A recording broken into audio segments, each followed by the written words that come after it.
அல்லாஹு அக்பர் என்று முழங்கும் அழகிய தளமே பள்ளிவாசல்.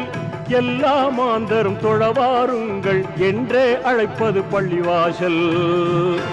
தினம் நன்றாய் அழைப்பது பள்ளிவாசல். அல்லாஹு அக்பர் அல்லாஹு அல்லாஹு அக்பர் அல்லாஹு.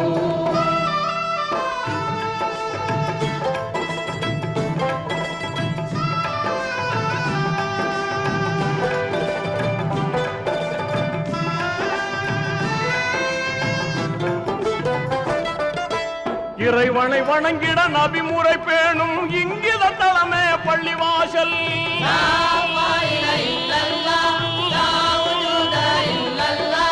நிறைமனத்தோடு தொழுதிடும் போது நிம்மதி தருவது பள்ளிவாசல்.